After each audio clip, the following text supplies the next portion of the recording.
കൂടെ കൂടിയിട്ട് ഇതുവരെ സ്ഥിരവും തൊടാൻ ശ്രമിച്ചിട്ടുണ്ടോ? നിനക്കവനൊന്നും നേരമില്ലല്ലോ, പഞ്ചാരടിക്കല്ലേ നേരമുള്ളൂ. അതെ, ഇത്തിരി സൗന്ദര്യമുള്ളവരോട് പെണ്ണുങ്ങൾ ചിലപ്പോ ചിരിക്കും, സംസാരിക്കും. ഇതിലൊന്നും അസൂയപ്പെട്ട് കാര്യമില്ല. മോന്തണ്ടില്ലേ എട്ടുപോത്ത്. അസൂയ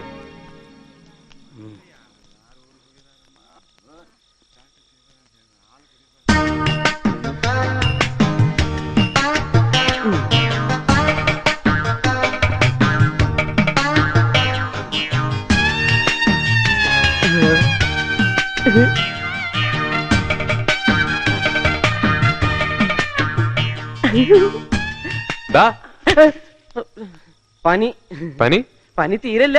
എന്താ ചെയ്യാ? മോൻ വെറുതെ പനിക്കണ്ട. നിന്റെ ബാഗ് അസൂയ